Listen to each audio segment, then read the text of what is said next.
Muito bem, hoje é a última reunião que nós vamos ter dessa série dos afetos limitantes e eu tive que tomar uma decisão delicada porque eu gostaria de poder continuar falando sobre os afetos.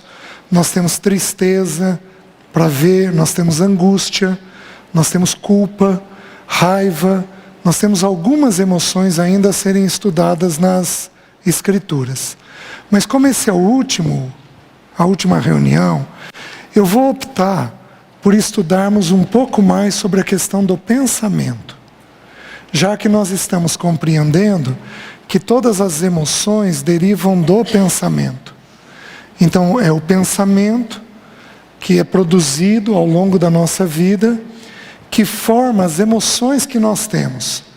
Sejam elas boas, sejam elas ruins, todas as emoções precisam passar pela nossa mente. Então, um retrospecto bem rapidinho. Então, vamos lembrar. Paulo diz assim: a mim não me desgosta, e é salvação para vós outros que eu vos diga as mesmas coisas. Então, a gente precisa ouvir, até que aquelas verdades comecem a entrar dentro do coração da gente. O que nós já sabemos? Nós sabemos que nós somos compostos de um espírito, de uma alma e de um corpo. Já sabemos isso. 3 elementos. Já sabemos que o espírito é a parte que toca a Deus. Nós estudamos isso. Também nós vimos que a nossa alma, a nossa psique é composta de 3 elementos. O que eu penso, o que eu sinto e o que eu decido. Nesta ordem. Pensamento, emoção e vontade. Também sabemos isso. Vimos também pelas Escrituras que a ordem do funcionamento da alma é: eu penso e então eu sinto. Eu só posso sentir o que eu penso. Não há outra forma de sentir. Eu só posso sentir aquilo que eu penso. Então o pensamento gera a minha emoção. E o pensamento e a emoção geram a minha vontade. Então por que fazemos o que fazemos? Porque um pensamento ocupou a nossa mente e uma emoção foi despertada através daquilo. Então, se você é mais afetivo, você toma a decisão baseada na emoção. Se você é mais racional, você toma a decisão baseada na sua mente. Então isso varia de pessoa, isso varia de cultura. Então países mais quentes, os países latinos, os tropicais, eles carregam mais na emoção. O próprio meio faz isso. Os países mais gelados, eles carregam muito no entendimento. Então a pessoa decide baseado muito mais naquilo que entende. Já sabemos também isso. O que nós então, quais as emoções que nós estudamos? Nós estudamos, então, qual o pensamento que produz o medo? A emoção do medo. Então nós vimos um pouquinho o que é o medo. Então, estudamos o medo. De onde deriva o medo? Quem lembra? Qual o pensamento que produz o medo? Solidão. Teve pensamento de se ver sozinho, você vai ter medo. Pronto. Simples. Também vimos que algumas vezes o medo pode produzir a ira. Mas, num primeiro momento, é a falta do pai que produz a emoção do medo. Se sentiu só, teve medo. Depois nós estudamos a irritação. De onde deriva a irritação? Qual a primeira coisa que produz? Qual o primeiro pensamento que produz a emoção da irritação? Insatisfação. Se sentiu insatisfeito, irritou. Simples. A gente descobre isso lá em Caim, né? Quando ele se irou. É a primeira vez que a palavra ira aparece nas Escrituras. Porém, nós vimos também que o medo, que a irritação pode derivar do medo. No caso de Saul, ele tinha medo de Davi, então ele atirou a lança 2 vezes contra Davi. Então vimos que o medo também pode produzir irritação. Vimos que a injustiça também pode produzir irritação. E aqui nós entramos naqueles 5 abusos que nós conversamos. Então entrou injustiça, pode entrar irritação. Como é que eu sei disso? Porque é o que produz a ira de Deus. A ira de Deus se revela do céu contra toda a impiedade e perversão dos homens que detêm a verdade pela injustiça. Romanos capítulo 1. Então a injustiça provoca o sentimento da irritação também. Na última reunião nós estudamos sobre a ansiedade. E nós vimos que a ansiedade deriva de 2 pensamentos. Quais são os 2 pensamentos? Nós vimos que a ansiedade deriva de desempenho. E o segundo pensamento que produz ansiedade é qual? O pensamento do futuro. Pensou no futuro, ficou ansioso. Até aqui nós já estudamos. Pois bem, onde eu quero avançar hoje? Eu quero estudar com vocês um pouquinho mais sobre a questão do pensamento. Porque nós temos pensamentos que são difíceis de sair.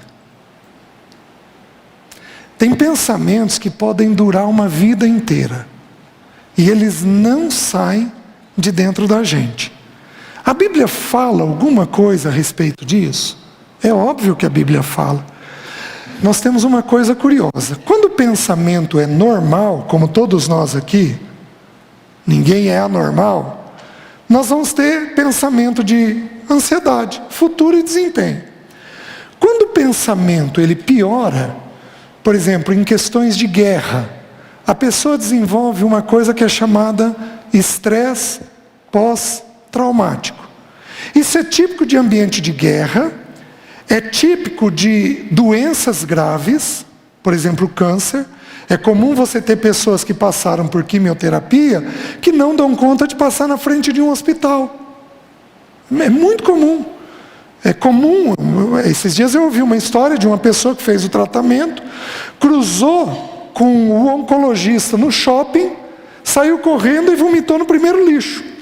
Só de ver ele. Por quê?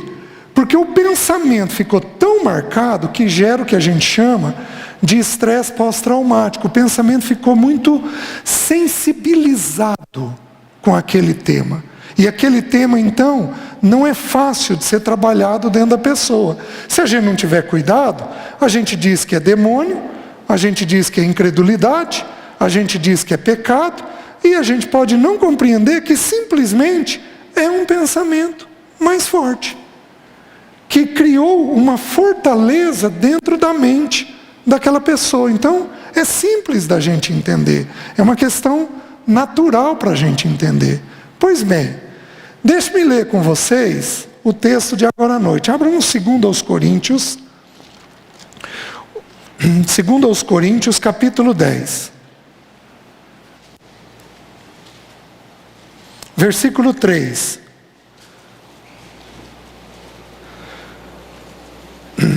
Diz assim a palavra de Deus: porque embora andando na carne, não militamos segundo a carne, porque as armas da nossa milícia não são carnais, e sim poderosas em Deus, para destruir fortalezas, anulando nossos sofismas, e toda altivez que se levante contra o conhecimento de Deus, e levando cativo todo pensamento à obediência de Cristo, e estando prontos para punir toda desobediência, uma vez completa a vossa submissão. O texto está dizendo que nós temos armas que são poderosas para destruir fortalezas. A palavra fortaleza aqui significa castelo. Significa um raciocínio em que alguém confia. Então, todos nós vamos ter fortalezas mentais muito fortes. Vou dar um exemplo para você. Existe uma história da Segunda Grande Guerra que diz que um determinado orfanato as crianças passavam muita fome e de vez em quando elas tinham um pouco de pão. O que o diretor do orfanato conseguiu fazer? Ele não distribuía todo o pão. Mas ele pegou um pedacinho e fazia com que cada criança guardasse na mão dela aquele pedaço por alguns dias. Aquele pedaço dava para a criança a esperança de que ela ia comer. Como elas tinham privação de comida, elas entravam em desespero pela falta da comida. Aquele pedacinho de pão contornava o cérebro e dava para elas uma esperança. Isso na Segunda Grande Guerra foi ouvido muito. Um objeto que alguém conseguia, que um prisioneiro de guerra conseguia guardar, conseguia esconder, um objeto qualquer, uma lembrança que conseguia trazer, um objeto que trazia uma lembrança, isso então provocava nela um novo pensamento. Aquele pedacinho de pão, escondido na mão, produzia dentro dela um novo pensamento, um pensamento de esperança. Tem pensamentos que são fortalezas mentais, são castelos dentro da vida da gente. São pensamentos que estão muito enraizados dentro de nós. Esses pensamentos demandam tempo para sair. Mas quais são esses pensamentos? Eu já vou chegar lá. O que a Bíblia sugere de qual pensamento que pode entrar? A gente sabe, pela prática, que quanto mais cedo um pensamento indevido entrar, maior é o grau de penetração desse pensamento dentro do cérebro. Por quê? Porque em período de formação, o pensamento penetra um pouco mais. É diferente depois que nós estamos formados. Não é à toa que a Bíblia diz assim: ensina a criança no caminho que deve andar, e ainda quando for velho dele não vai se desviar. Nós fomos ensinados que esse texto diz o quê? Ensina Cristo para a criança, e ainda quando for velha ela não vai se desviar. Se isso fosse verdade, pais que ensinaram Cristo não tinham filhos desviados. E muitos de nós podemos ser bons pais e termos filhos desviados. Então o que o texto está ensinando? O Swindoll, ele é um especialista no hebraico, e ele trabalha essa palavra, a raiz dessa palavra, e ele diz o seguinte, que a raiz da palavra ensina ali, é tirado de pálato, céu da boca. Essa expressão era usada em duas situações no mundo hebraico. Quais situações eram essas? A primeira é quando você ia colocar um freio na boca do cavalo. Então você tinha essa expressão usada nesse momento. Então você coloca um freio, aquele freio vai mais para o céu da boca do cavalo, e você então conduz o cavalo para onde você quer ou você freia ele. Então o texto está ensinando o seguinte: você vai ter filho com uma tendência ruim. O que você vai fazer? Frear aquela tendência desde cedo. E ainda quando for velho, ele não vai se desviar daquilo que você ensinou. Agora começa a fazer sentido. Então você pega uma tendência e trabalha a tendência na mente da criança. E ainda quando for velha, ela não vai se desviar do ensino que você deu. Mas a palavra era usada também numa segunda situação. Qual situação? Das parteiras hebreias. Então o que acontecia? Algumas crianças nasciam e elas não tinham força mandibular para sugar o seio, para mamar. Tem criancinha que é meio preguiçosa, né? Não sei se eu estou sendo pejorativo, né? Tem criança que não tem aquela força para sugar. O que a parteira fazia? Ia lá, derramava o vinho, pegava a borra, que fica embaixo, que é vinagre, metia o dedo na borra, ia lá e passava no céu da boca da criança. O que a criança faz? É isso que você faz quando você tem um ácido na boca. Então ela estimulava na criança o que a criança naturalmente não tinha. O que nós aprendemos aqui desse ensina? Ele está dizendo o seguinte: se a criança não tiver uma tendência que você quer, estimule essa tendência nela desde cedo. E ainda quando for velho, dele não vai se desviar. Então, quanto mais cedo entrar o pensamento, mais fixado fica o pensamento na cabeça, no bom e no mau sentido. Pensamentos de Deus ficam fixados, pensamentos da vida, errôneos, pecaminosos, também vão ficar fixados no cérebro da criança. Então, nós deduzimos por esse ensino das Escrituras, que quanto mais cedo entra o pensamento, mais firmado ele vai ficando dentro da cabeça da criança. Vocês estão me entendendo? Põe uma criança com pais briguentos. Você treina essa criança em duas coisas: ou para a guerra, ou para o isolamento. Porque ela vai se distanciar o quanto ela puder de atrito, porque aquilo é insuportável para a criança. Então, desde cedo, o grau de penetração do pensamento é muito grande. Por que que a criançada hoje é...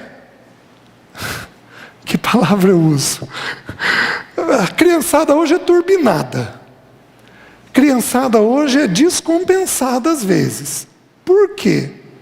Em partes, porque elas têm um grau de pensamento exacerbado na mente delas. Elas não dão conta de lidar com tudo isso daí.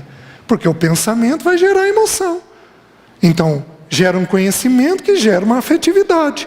Algumas não dão conta, encheram a cabeça tanto que começaram a ter problema nos afetos. Porém, a Bíblia também diz assim: lembra-te do teu Criador nos dias da tua mocidade, antes que venham os maus dias, e os anos dos quais venhas a dizer, não tenho neles prazer. A Bíblia está ensinando agora o oposto. Está ensinando que na velhice é mais difícil mudar. Ou a gente aprende em tempo, ou a gente, na velhice, vai pôr para fora o que ficou de ruim dentro de nós. Então, a hora de cuidar do pensamento é quando é criança. Depois nós vamos precisar do processo da cruz, para trabalhar os pensamentos indevidos que entraram. Então ele está dizendo aqui, ele diz assim: porque as armas da nossa milícia não são carnais, e sim poderosas em Deus, para destruir fortalezas, anulando nós sofismas. O que é sofismas? Sofisma significa cálculo. Só que você sabe o que é essa palavra no grego? Pensamento hostil à fé cristã. Então todos aqui, tivemos ou temos pensamentos que são contra a fé, que são contra a maneira de nós vivermos a vida com Deus. Todos nós temos pensamentos desse tipo. Então tem uma irmã que pode uma noite lá sonhar com um homem que ela desconhece. Ela está mal e a mente dela sonhou com uma pessoa que não é o marido dela. Você pode ter pensamento de falta no futuro e você ficar tão apegada que você quer conquistar. São pensamentos escravizantes na mente da gente, que são contra a fé cristã. Todos nós, sem exceção, temos alguns desses pensamentos que entraram na nossa vida cristã. O problema, meus queridos, minhas queridas, é que a gente já identificou e eles não saem. Eles não saem. A gente passa períodos melhores, mas a hora que você entra numa fase mais cansada, mais difícil, aqueles pensamentos começam a voltar. Está fazendo sentido? Então, o que Deus está falando sobre esses pensamentos? Está dizendo que esses pensamentos são fortalezas. E aí ele continua e diz que as armas que nós temos, elas são poderosas em Deus para destruir as fortalezas, anulando nossos sofismas e toda altivez que se levante contra o conhecimento de Deus. E aí ele vai falar do pensamento que tem que ser levado à obediência de Cristo. Então, existem em alguns de nós pensamentos que vão precisar de tempo para ser trabalhado. Aí só vou citar e não vou nem abrir o texto para as irmãs. Eu vou apenas citar o texto, depois você chega em casa e pode ler. Nós sabemos que a terra de Canaã, ela não representa o céu. Os israelitas entraram em Canaã. E Canaã não representa o céu. Por quê? Porque em Canaã nós temos 7 inimigos. Os heteus, os jebuseus, os ferezeus, os cananeus, os gigarzeus e tem mais 2 eus. São 7 inimigos que estão lá. Então não representa o céu. Então Canaã representa o quê? Representa a vida cristã. Porque nós temos inimigos na vida cristã. Mas é interessante que quando os israelitas entraram em Canaã, eles atravessaram o Jordão. Jordão significa descida. O rio Jordão começa no pé do Monte Hermon e é alimentado pela água da neve. Literalmente a água vem do céu, porque a neve cai do céu. E à medida que ele vai descendo, é um riacho sujo. E ele significa descida, que mostra o que é a nossa vida cristã. Eles atravessaram o Jordão. Qual o primeiro inimigo que eles enfrentaram? Jericó. Jericó era o quê? Uma fortaleza.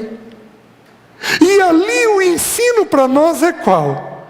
Deus disse assim, antes de eu falar isso, por que o primeiro inimigo é Jericó? Porque a Bíblia diz que o processo de transformação nosso começa onde? Então o primeiro inimigo a ser vencido é qual? São os pensamentos. Simples. Então eles entraram e eles tinham fortaleza. Como é que essa fortaleza foi vencida? Ela foi rodeada. 7 dias. Um número perfeito. Em silêncio. No 7º dia, eles usaram trombetas. E quando você estuda a trombeta ali, não é uma trombeta de guerra, é uma trombeta de celebração. Usada só em celebração. Era uma trombeta festiva e de gratidão. De que jeito que nós vamos ruir as fortalezas mentais que nós temos? Com paciência, rodeando ela, com a palavra de Deus, porque os sacerdotes é quem iam à frente, e com gratidão, até que o Senhor nos visite e faça aquela fortaleza mental cair.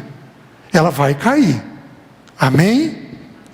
Ela vai cair, porque Deus não vai deixar ficar nenhum pensamento que nos impeça de um avanço cristão. Ele disse que ele ia completar a obra. Então, se eu tenho que passar pelo pensamento, ele vai fazer com que o pensamento venha por terra no tempo dele e da forma dele. Então, as fortalezas mentais, elas vão ter que ser rodeadas dentro de nós por um bom tempo, até elas ruírem. Agora, quais são os pensamentos que ficam tempo dentro de nós?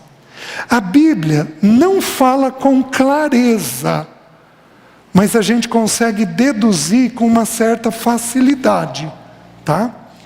O primeiro pensamento, o que Jesus ensinou sobre a ansiedade, Mateus capítulo 6, não precisa abrir. Jesus diz assim: são os olhos a janela da alma. Se os teus olhos forem bons, todo o teu corpo será luminoso. Mas se os teus olhos forem maus, todo o teu corpo estará em trevas. O que é olho bom e olho mau? Eu mesmo preguei que olho bom era eu olhar para Maria Neuza com gentileza, com bondade, com cuidado, com paciência. Isso é um olho bom. E um olho mau é eu ser áspero, bruto, duro com ela. Isso é um olho mau. Mas, minhas queridas, isso é limitar muito o que o texto está dizendo. Olho bom é eu enxergar a vida com os olhos de Deus. Olho mau é eu enxergar a vida com os meus olhos.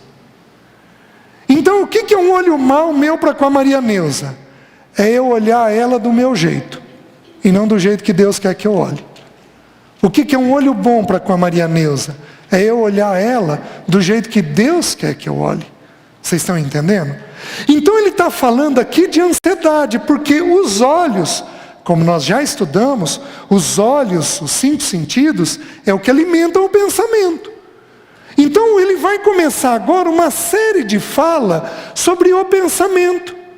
O versículo seguinte ele diz assim: vocês não podem servir a 2 senhores, porque ou vocês vão agradar um e desagradar o outro, ou vocês vão para um lado e vão desagradar o outro. Vocês não podem servir a Deus e a Mamon, que é o dinheiro. Daqui eu concluo uma coisa, porque ele está falando de ansiedade. Primeiro pensamento que gera escravidão: dinheiro. Não levanta a mão. Alguém aqui é casada com um homem avarento? Não levanta a mão. É difícil?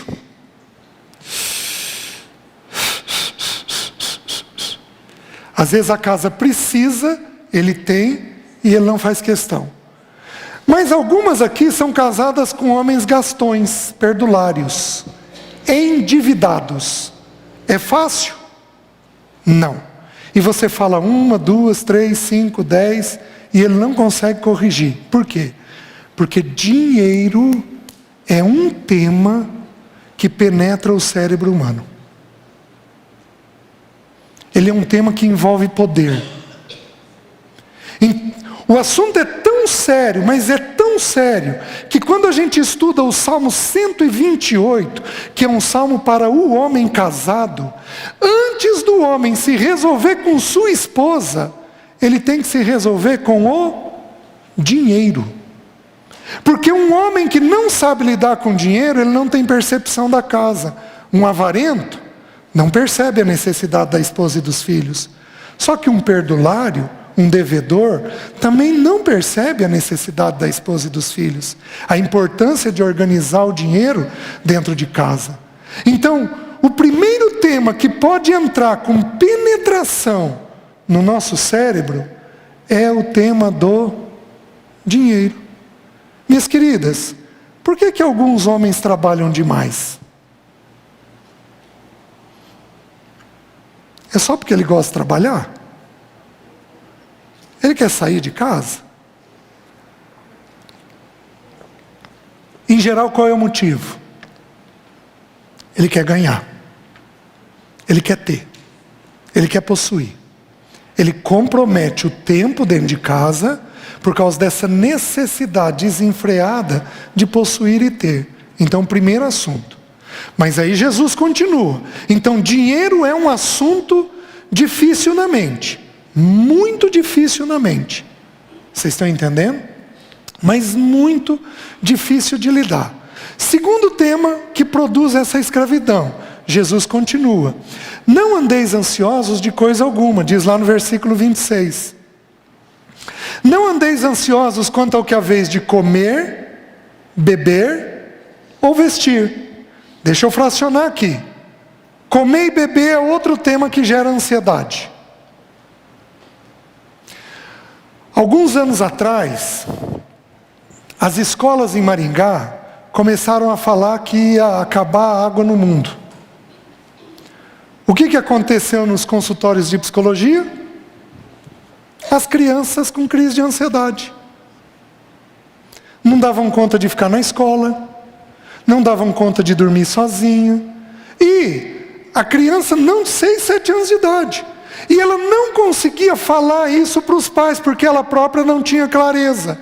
Os pais só viam enurese, fazer xixi, o xixi escapar, ecoprese, o cocô escapar da criança, fobia dentro da escola, então não conseguiam ficar na escola, e uma necessidade muito grande de estar com o pai e a mãe. Então o pai e a mãe, em geral, traziam para os psicólogos. Os psicólogos investigavam um pouquinho mais apuradamente. O que descobriam? Descobriam que o ensino da falta d'água estava deixando a criançada ansiosa. Por quê? Porque beber é uma coisa que pode gerar problema na mente.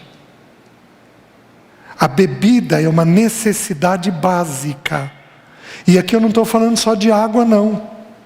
Quantos anos você leva para ajudar um alcoólatra? Aliás, a nossa cultura é complicada nisso. E, infelizmente, nós, os irmãos, temos dado um péssimo exemplo para a igreja. Porque nós bebemos. Do meu ponto de vista, uma pessoa que exerce autoridade não deveria beber. Nenhum líder de igreja, nenhum pai de família, nenhuma mãe de família deveria beber. Porque você dá conta de lidar com a bebida, mas você pode me garantir que teu filho vai dar conta? Você tem certeza que o teu filho vai dar conta? Ele vai beber o mesmo tantinho que você bebe. Você tem certeza absoluta disso. Se você não tiver, você tem um problema. Então a bebida, como ela é uma necessidade básica, ela pode entrar com penetração maior dentro da nossa mente. Mas não apenas isso, a comida também faz. Porque comida é um assunto que prende a mente. Você quer ver? Alguém aqui já conviveu com anoréxico? Já conviveu com anoréxico? Levanta a mão, por favor.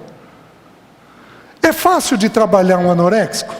O que é o anoréxico? É a pessoa que se vê gorda. Você vira para ele e diz, você não está gordo. Você acha? Não, você não está. É um pensamento extremamente escravizante. Sabe quem na casa que produz um anoréxico? Mães exigentes. Tem alguma aqui? Não levanta a mão. Mas tem o vigoréxico. A pessoa que tem vigorexia. Sabe o que é vigorexia? É a pessoa bombada que se vê pequena. Não, César. Eu preciso trabalhar mais esse músculo precisa crescer. Gente, a pessoa não enxerga, ela não entende que ela está enorme. Gente, eu estou falando dos nossos filhos. Eu não estou falando do mundo, não. Eu estou falando dos nossos filhos, de dentro da igreja. Eles têm esse tipo de problema. De onde deriva esse pensamento? Esse pensamento sempre deriva de um lugar. Porque tem que ter uma base. Em geral, os transtornos alimentares começam com pais muito exigentes, especialmente mães. Se as mães são muito exigentes, as crianças vão ter problema de transtorno de imagem. Ou bulimia. O que é bulimia? Ir lá, meter o dedo na garganta e pôr para fora. Por que a pessoa faz isso? Porque ela não quer engordar. Nossos filhos fazem isso. Que pensamento é esse? É um pensamento que Jesus ensinou. Comer, beber e vestir. A imagem é um problema na nossa cidade? Em Maringá? Você ouve muito a respeito disso? As pessoas que têm um pouquinho de sobrepeso são discriminadas na nossa cidade? A nossa cidade é uma cidade que bomba a questão do esporte? Sabe por quê? Quantas academias nós temos em Maringá? Gente, é incontável o número. Por quê? Porque vestir é um tema que gera ansiedade. Você não veste roupa apenas. Você veste gordura. Faz sentido? Eu sou bem vestidinho. Você veste gordura, você veste a imagem. Você não pode ter uma celulite, você não pode ter uma estria, você não pode ter uma ruga. E são pensamentos que vão entrando dentro da igreja e que geram dentro de nós pensamentos escravizantes. Você pega hoje irmãs deformadas por cirurgias. No mundo é muito comum de você ver isso. Por quê? Porque é um tema que é uma fortaleza mental. Então, se você pega a tua criança e começa com ela, desde lá de trás, não, vem cá, você tem que estar assim, você não pode ganhar peso, olha lá, olha o jeito que você vai ficar. Pronto. Você produziu uma criança adoecida, com uma fortaleza. Ela não precisava daquele pensamento. Agora, produz um pensamento de graça, da graça de Deus. Sabe o que significa graça? A aceitação. Oh, querida, você é linda do jeito que você é. Ai, mas eu sou cheinha, qual o problema? Ai, mas eu sou magrinha, qual o problema?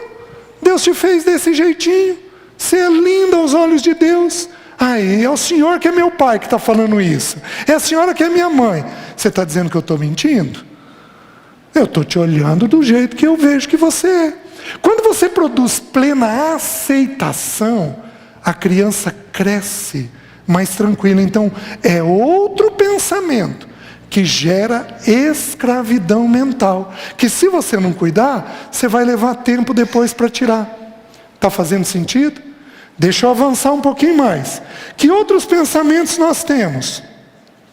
O texto continua e diz assim, no versículo 34 de Mateus 6, ele diz assim: não vos inquieteis com o dia de amanhã, pois o amanhã trará os seus cuidados, basta cada dia o seu próprio mal. Outro pensamento que é uma fortaleza mental, o amanhã.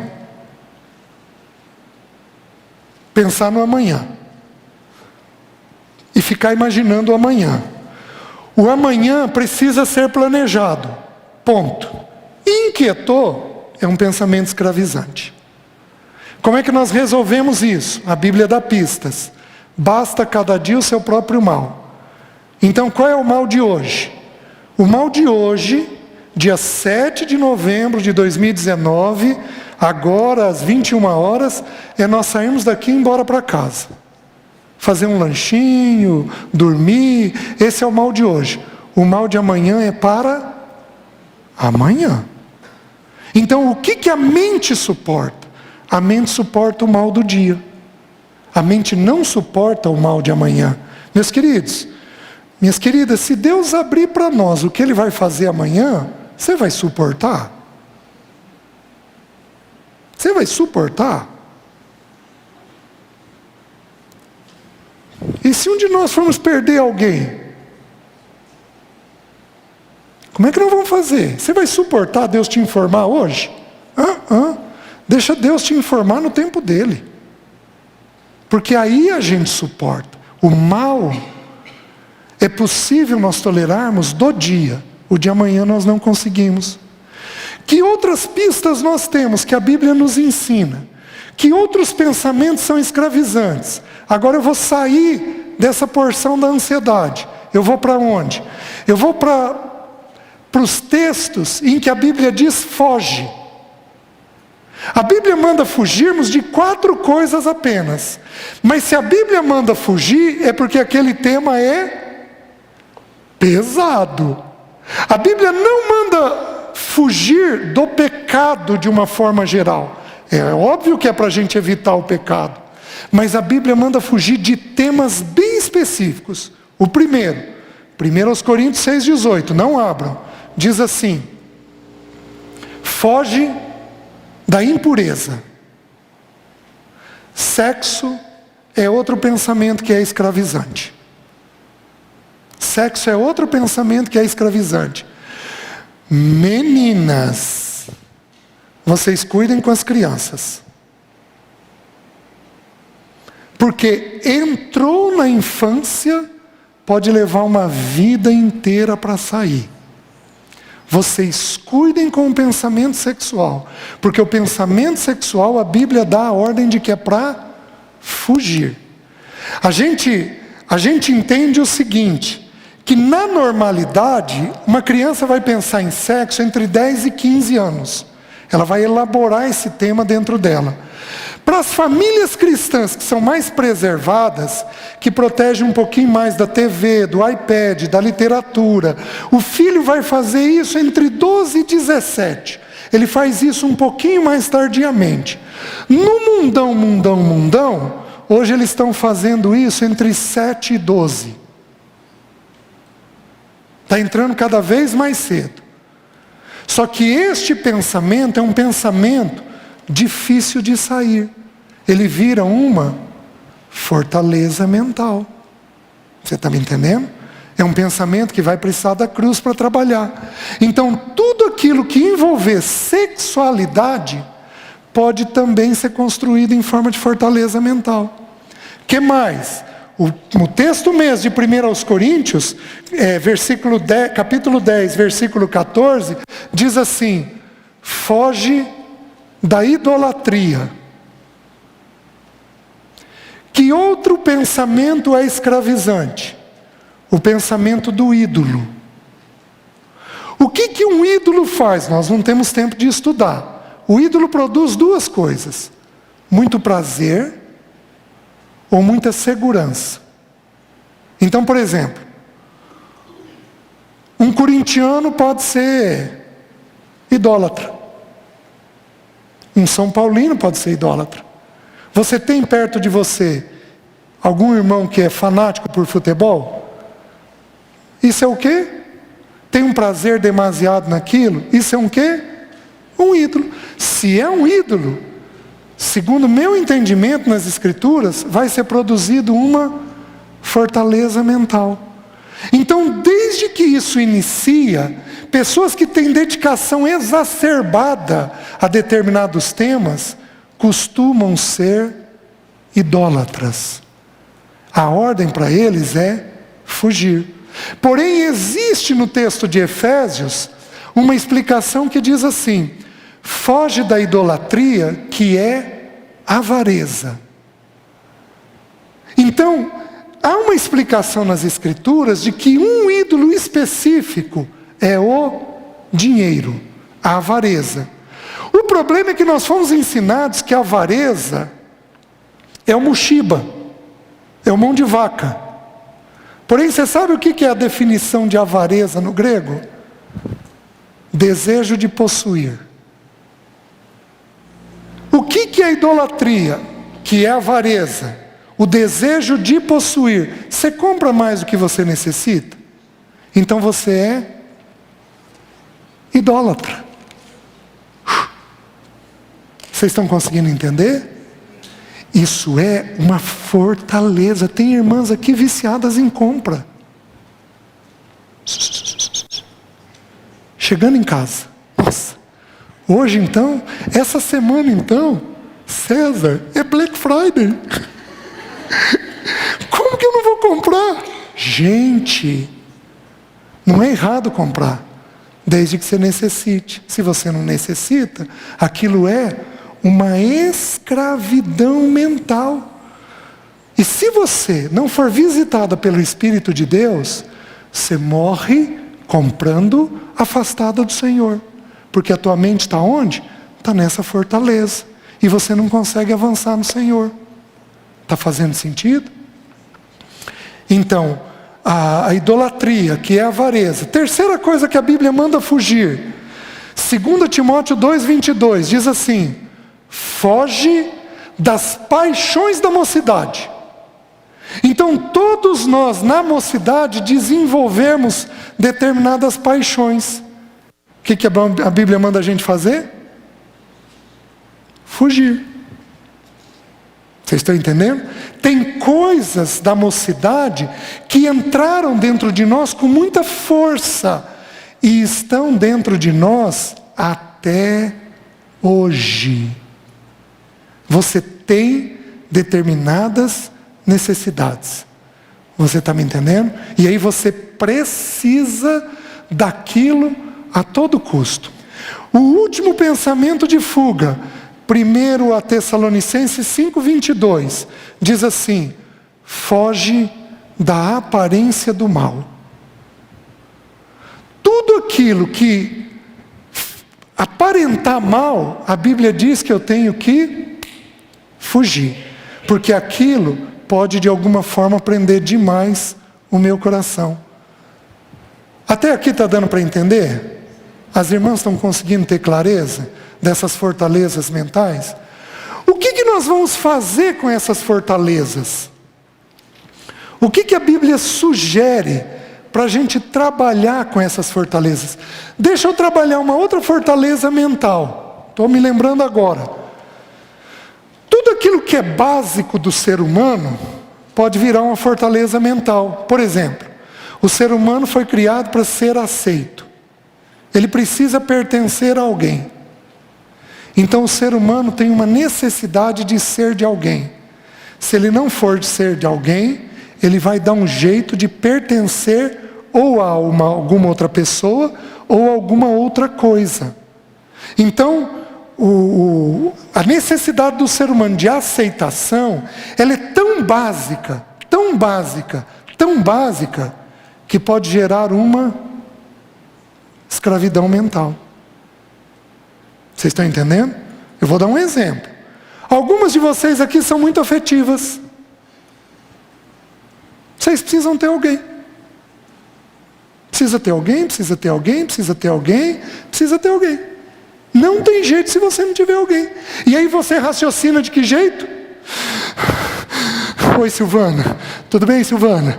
Como vai, Silvana? Você não consegue raciocinar? Aí eu vou ver a Silvana hoje. Não. O teu raciocínio é baseado em uma fortaleza. Você precisa suprir aquela necessidade de aceitação que você tem. Por quê?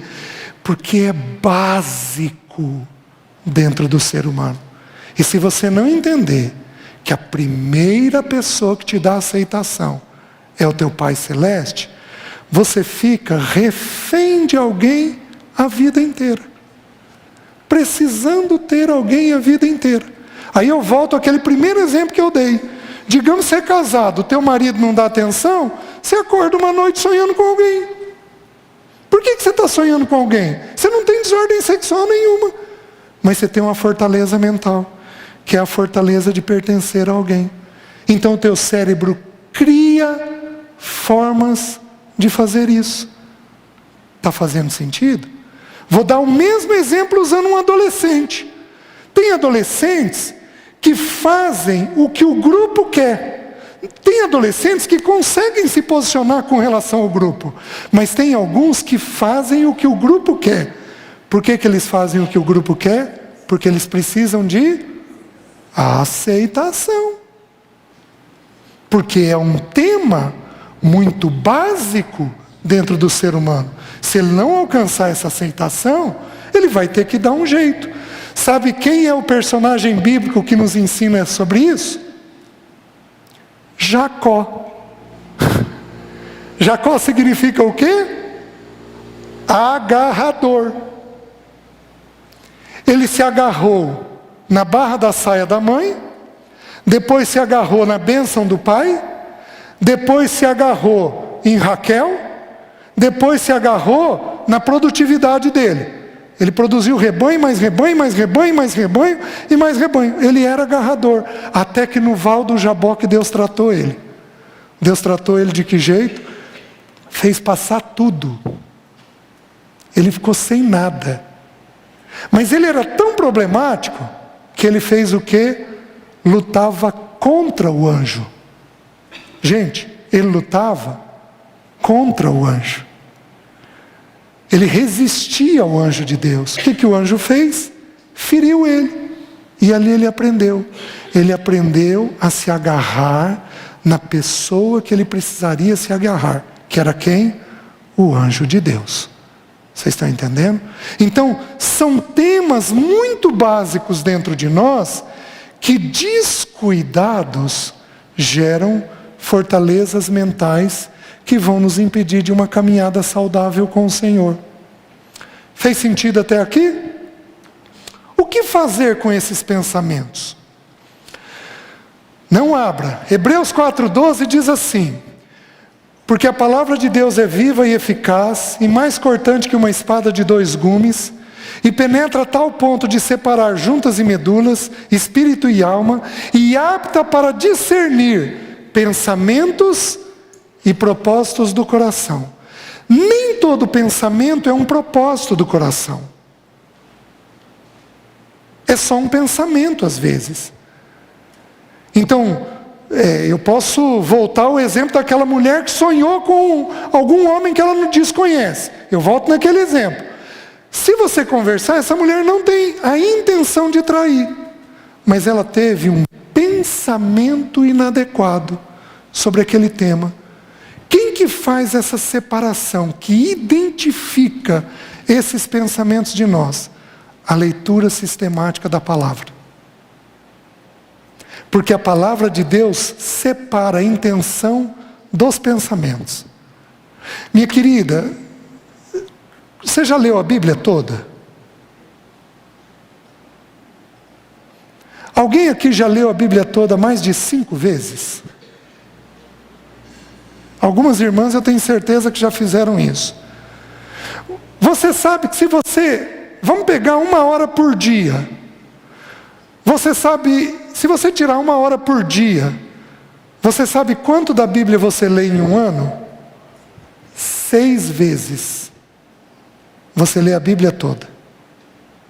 Agora, um capítulo de uma novela ou de um seriado dura quanto? Em torno de 1 hora. Isso, assistir 10 episódios num fim de semana, é a coisa fácil para muitas de nós, muitas de vocês.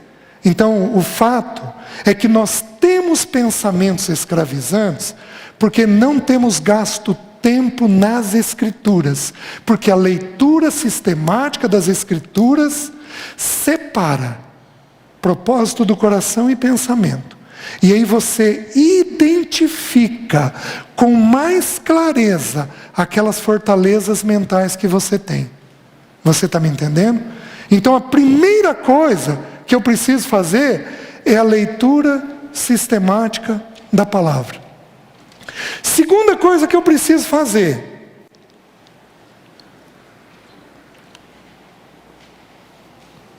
1 Pedro 1,13, não abra, só anote. Diz assim: por isso, cingindo o vosso pensamento. Então a Bíblia está dizendo que pensamento, ele pode ser amarrado. A palavra cingir é costurar, prender. Então a Bíblia está dizendo que o pensamento tem jeito dele não correr solto. Eu consigo prender os pensamentos indevidos que eu tenho. Mas aí, ele vai falar sobre a questão da graça. Que é pela graça que eu vou fazer isso. Então entenda uma coisa. Pensamento dá para a gente segurar. Dá para você disciplinar a sua mente. Senhor, isso daqui não é segundo o Senhor. Não quero esse pensamento. De que jeito você prende o pensamento? Você identifica que pensamento que é, se é segundo Deus ou não é segundo Deus. Se ele não é segundo Deus, você começa a ler textos bíblicos. Olha, sobre esse tema a Bíblia diz isso. Sobre esse tema é isso que a Bíblia diz. Teu problema é ciúmes? Abre os textos de ciúmes. Decora lá. 1 Coríntios, que diz que o amor não arde em ciúmes. Senhor, eu sou ciumenta. Eu sou ciumenta. Senhor, me dá graça. Me dá graça para sair disso. Nós temos que lembrar que a palavra de Deus é o poder de Deus. É a bendita água de Deus que lava tudo que a gente tem de ruim dentro de nós. Vocês estão entendendo? Então, o primeiro passo é identificar, eu faço isso pela leitura. O segundo passo é prender. Eu prendo à medida que eu vou lendo e vou reeducando a minha mente para pensar aquele tema segundo Deus, do jeito de Deus. A Bíblia diz, em 1 Coríntios 2, que nós temos a mente de Cristo.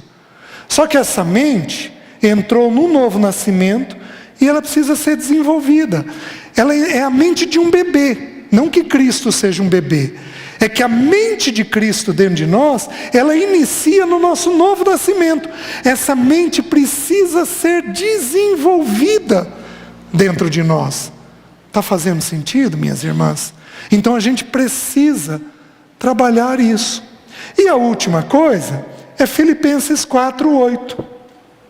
Que diz assim: finalmente, irmãos, tudo que é verdadeiro, tudo que é respeitável, tudo que é puro, tudo que é justo, tudo que é amável, tudo que é de boa fama, se alguma virtude há, se algum louvor existe, seja isso que ocupe o vosso pensamento. 8 coisas.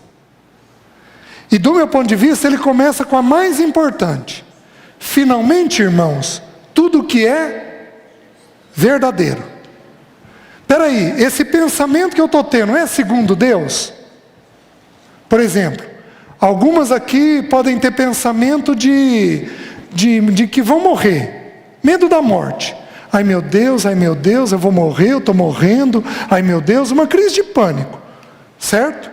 Você vai ter que educar a mente, mas peraí, eu pensei isso ontem, que eu ia morrer ontem, eu morri? Não, então o pensamento não era verdadeiro. É um pensamento meu, mentiroso. Então eu posso dizer quando eu vou morrer? Não. Deus me revelou quando eu vou morrer? Não. Que dia que eu vou morrer? No dia que Deus escreveu. Ele já escreveu? Já. Salmo 139, versículo 16. Quando eu estava no ventre da minha mãe, ele escreveu o dia da minha passagem para ele, o dia da minha morte.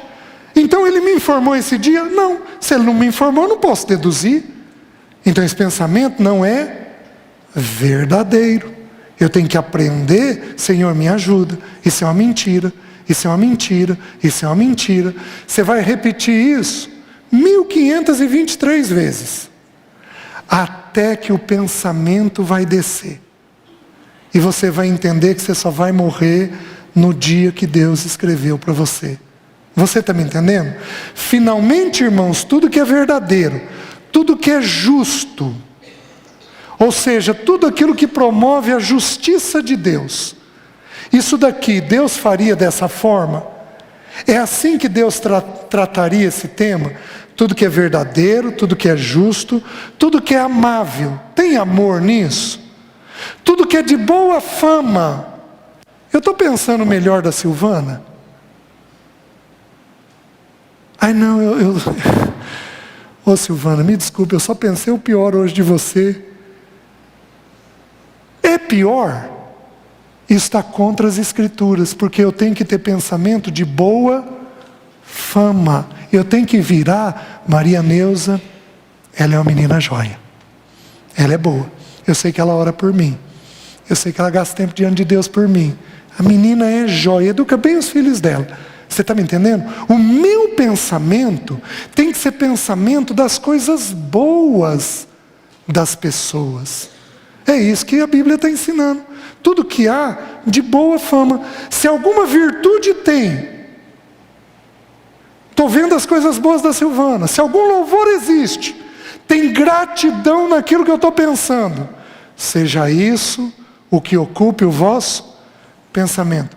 Minhas irmãs, nós temos que corrigir coisa, hein? Nós temos pensamento para corrigir. Verdadeiro, puro, amável, justo, de boa fama, se tem virtude, se tem louvor. As irmãs estão entendendo? Então a gente vai submetendo a mente nossa à apreciação da palavra de Deus, continuamente. Tudo bem? Eu preciso fazer uma observação. Tem algumas irmãs aqui de mais idade, que já entraram na menopausa. Na menopausa, você tem pensamentos e sentimentos ruins? Você tem? Tá. Como é que eu ajudo as irmãs que estão na menopausa e não têm apenas reações físicas, mas têm também reações emocionais? Como é que eu ajudo? Primeira coisa é entender que há um ajuste químico, hormonal, que está sendo feito. Tudo bem? Porém, mau pensamento na menopausa é pecado ou não?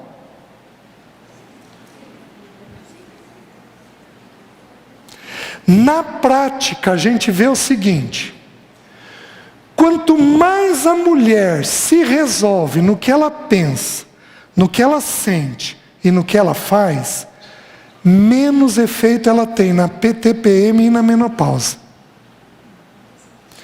Há um tempo atrás eu fiquei escandalizado. Eu peguei um livro de uma autora inglesa, Minhas Queridas. Os relatos e a história era só de pegar a faca para matar o marido.